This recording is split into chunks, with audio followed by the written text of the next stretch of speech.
네, 안녕하십니까. 신한금융투자 서면 PWM 라운지의 이호석 대리입니다. 최근 골판지 관련주들이 상승세가 무서운데요. 어제 같은 경우에는 상위 13개 상승 종목 중에서 이제 10개의 종목이 모두 골판지나 이제 제지 관련주였을 정도로 관련된 종목들이 굉장히 주목을 받고 있습니다. 오늘은 이제 왜 골판지 관련주들이 주목을 받고 있는지, 그리고 이제 이 골판지 대란이 언제까지 계속될지에 대한 주제로 한번 말씀을 나눠볼 거고요. 그리고 마지막에는 이제 관련된 종목들, 대표적인 종목들 한번 정리해 보겠습니다. 지금 바로 시작할 텐데요. 시작하기 전에 구독과 좋아요 눌러주시고요. 지금 바로 시작하겠습니다. 네, 시작 전에 미리 알아두어야 할 것들이 조금 있습니다. 골판지 관련해 가지고는 한 두 가지 정도 내용을 알아놓으시면 되는데요. 골판지와 제지 산업에 있어서 골판지와 그냥 일반 제지는 조금 다르다고 생각하시면 됩니다.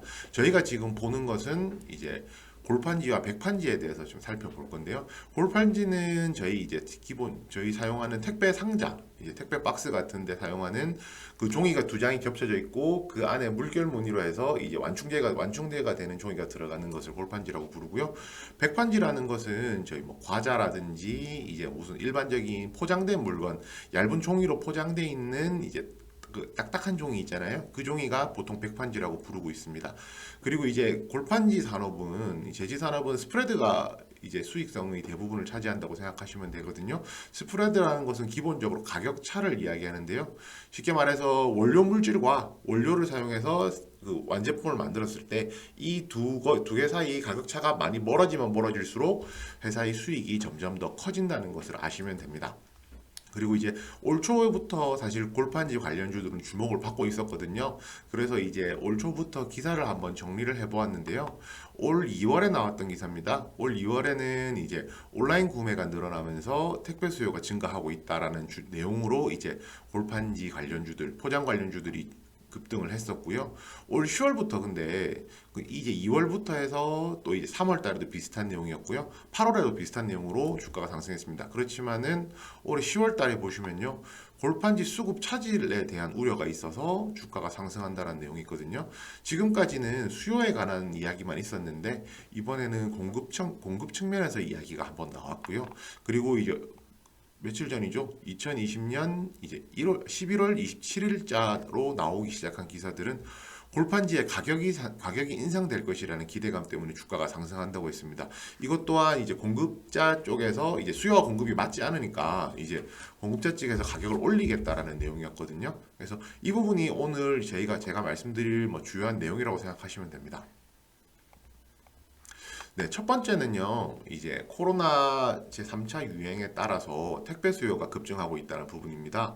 현재 확진자 수가 증가하면서 사회적 거리두기가 현재 강화가 되고 있잖아요. 그 이제 그래서 이제 이런 부분 때문에 제가 지금 저는 부산에 있는데 제 주변에만 해도 집 밖에 거의 안 나가고 있거든요. 그래서 이제 많은 분들이 필요한 물건을 구입하실 때 오프라인 대신에 이제 온라인 쇼핑을 통해서 현재 물품을 구입하고 있습니다. 온라인을 통해서 물품을 구입하게 되면 당연히 물건을 수령할 때는 택배 상자를 통해서 물건을 받게 될 것이고요. 여기에 이제 크리스마스가 앞두고 있지 않습니까? 크리스마스에 따른 이제 선물 수요까지 중첩이 되고 있습니다. 기본적으로 사회적 거리두기가 강화되면서 택배 수요가 늘어난 데다가 크리스마스라는 이벤트를 앞두고 여기에 택배 수요가 추가적으로 증가되고 있다고 생각을 하시면 되고요. 이러한 중첩으로 인해서 이제 택배 수요가 급증하고 있다고 생각하시면 됩니다. 당연히 이제 택배 상자 같은 골판지 수요 같은 경우에는 더욱더 상승할 전망이라는 거고요. 결국에는 이제 코로나 3차 유행에 따라서 택배 수요가 지속적으로 늘어나고 있다고 생각하시면 됩니다. 그러면 두 번째로는 공급자 측면에서 한번 볼 텐데요.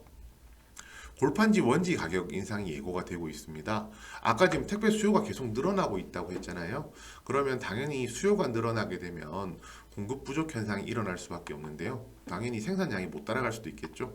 특히 이제 골판지를 생산하는 원재료가 되는 골판지 원지의 이제 공급난이 심화가 되고 있다고 합니다. 그래서 이제 11월 27일에 나왔던 이제 기사 보시면 아까 가격 인상 이야기 나왔었잖아요. 바로 이 내용인데요. 한국 골판지 산업협동조합에서 원지 가격을 인상해야 된다고 하겠다라는 예고를 했습니다.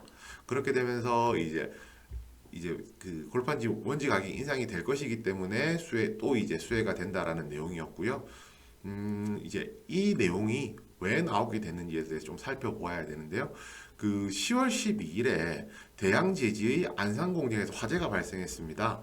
이제 이 화재가 이제 정상화되려고 화재에 대한 피해가 상당히 컸기 때문에 정상화되는 데까지 한 6개월 정도 걸린다고 하고요. 그 6개월 동안 이제 생산량을 비교를 해보면 2019년 작년 대비했을 때 생산량이 한 7% 정도 줄어들 것이라고 이야기가 나오고 있습니다.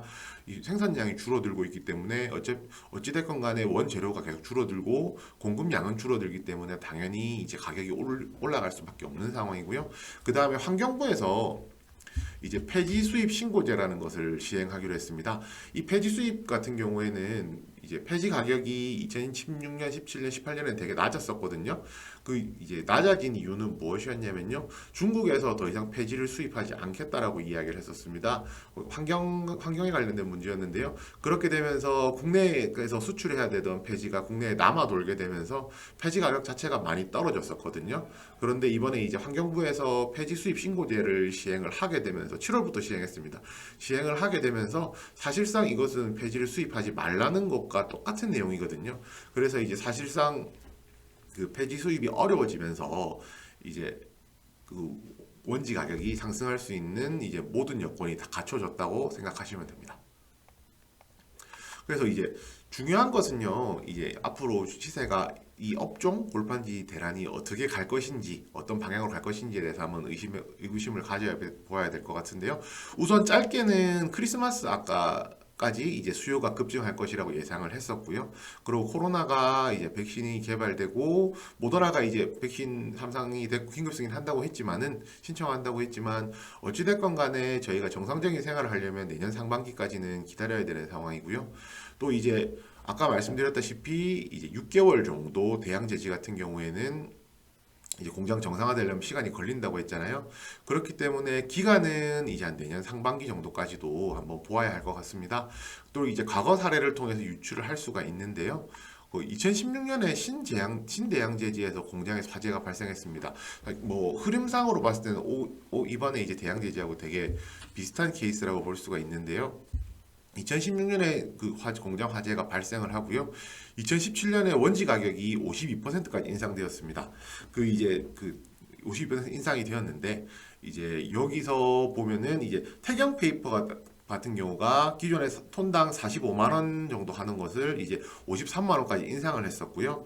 그 이제 고려제지 같은 경우에도 인상률을 25%까지 가져가면서 실제로 원지 가격이 52% 인상되면서 거기서 원지를 통해서 생산되는 물건들 또한 이제 가격이 급등했다는 것을 알 수가 있었습니다. 그렇게 되면서 파생되는 효과는요. 아까 제가 앞에서 스프레드 말씀드렸었잖아요. 원지 가격이 인상되면은 이제 폐지 가격이 인상되면 원지 가격이 올라가고요. 원지 가격이 인상되면은 물건 제품 완제품의 택배 상자의 가격도 올라가게 되지만 골판지 가격도 올라가지만 이 이제 가격 스프레드가 점점 벌어지기 때문에 그 생산 기업 같은 경우에는 영업이익이 점점 많아질 수밖에 없거든요. 그래서 2018년 기준으로 저희가 보았을 때요, 이제 그 2017년에서 2018년 사이에 아세아 제지의 영업이익이 1,720% 증가했습니다. 기존에 이제 54억에서 938억까지 늘어난 셈인데요. 이 기간 동안 같은 기간 동안에 그 영업이익이 이만큼 늘어났다면 당연히 주가도 그에 뒷받침되어서 올라가야 되잖아요. 제지업계 전반적으로 봤을 때 이제 3에서 4배 정도, 3, 4배 정도 상승했던 기록을 가지고 있습니다. 과거 2016년 신대양 제지 공장 화재 사례를 빗대어 보았을 때 지금 이제 2020년 10월 달에 벌어진 이 공장 화재 사건도 비슷한 흐름으로 갈 것이라고 생각을 하고요. 여기에 이제 과거와 다르게 수요 급증까지 겹쳐진다고 하면 이게 아주 단기적인 이 모멘텀이 아니라 어느 정도는 길게 보아도 가능한 이제 모멘텀이라고 평가가 되고 있습니다.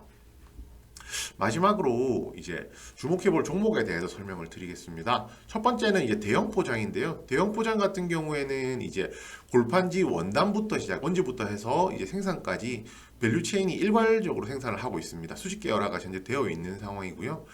지금 제일 주목해볼 것은 이제 수직 계열화가 된 회사 같은 경우에는 당연히 이제 스프레드가 더 크게 벌어질 수가 있기 때문에 이제 당연히 이제 뭐 수익적으로는 메리트가 더 있을 것이라고 보고 있고요. 또 이제 어제 상한가를 갔던 종목이거든요. 아무래도 시장의 관심이나 수급이 현재 대형 포장에 쏠려 있기 때문에 조금 더 주목해 볼 종목이라고 생각했습니다. 두 번째는 테린 포장인데요. 테린 포장도 마찬가지로 이제 골판지나 골판지 상자를 생산하고 있거든요. 이 종목은 특징적인 것이 배당 수익률이 2019년도에 8.2%가 나왔습니다. 배당 수익률이 상대적으로 높기 때문에 다른 종목에 비해서 이제 만약에 연말을 앞두고 배당까지 고려를 하신다라고 하면 이제 테린 포장도 한번 주목해 보실 종목이고요. 그 다음은 차트상으로 비교했을 때 괜찮은 종목들 조금 추려봤습니다. 신풍제지하고 영풍제지인데요. 둘 다 이제 월봉상 신고가 구간 진입해 있습니다. 월봉상 신고가 진입해 있다는 것은 앞에서 더 이상 앞에서 이제 이미 보유했기 때문에 매도 나가야 할 물량이 없다는 이야기라서 상대적으로 가격 상승하기에 조금 더 탄력이 더 높다고 생각하시면 될 것 같아요. 신풍제지는 지금 백판지를 전문적으로 생산하는데 아까 앞서서 설명드렸듯이 백판지는 포장 용기 등에 사용되고 있고요. 지금 사회적 거리두기 가 격상된 이후로 이제 밤 9시 이후로는 뭐 식당이나 카페 등에서도 더 이상 이제 식당에 식사를 하는 게 아니라 포장이라든지 배달로만 지금 물건이 판매가 되고 있기 때문에 백판지 공급 또한 굉장히 지금 백판지 수요 또한 늘어나서 공급 부족은 마찬가지 현상이라 생각하시면 될 것 같습니다. 그리고 영풍제지 같은 경우에는 이제 골판지 원지를 생산을 하고 있고요. 이제 골판지 원지에 대한 설명은 앞에서 충분히 드렸으니까 이만 하도록 하겠습니다. 지금까지 해서 총 4가지 종목 정도 알아보았고요. 일단은 이제 공급 측면, 그 다음에 수요 측면에 따라서 이제 앞으로 이제 골판지 대란이 언제까지 계속될까에 대해서 한번 짚어보았습니다. 골판지 대란은 뭐 짧은 이슈는 아닌 것 같습니다. 분명히 아니고요. 그리고 상대적으로 보았을 때 이제 골판지 관련주들 같은 경우에 제지 관련주들 같은 경우에 상당히 주가가 그동안 많이 떨어져 있었거든요. 이제 저평가되어 있다 보니까 상승할 수 있는 여력이 충분히 더 있다라고 생각을 합니다. 또 다음 시간에는 또 다른 재미있는 주제로 안내를 정리해 드릴 거고요. 마치기 전에 이제 구독과 좋아요 눌러주시면 이제 제 영상 제작하는 데 있어서 큰 힘이 될 거고요. 댓글로 응원 달아주셔도 굉장히 감사할 것 같습니다. 지금까지 저는 신한금융투자 서면 PWM 라운지의 이호석 대리였고요. 네, 다음에 또 인사드리겠습니다. 감사합니다.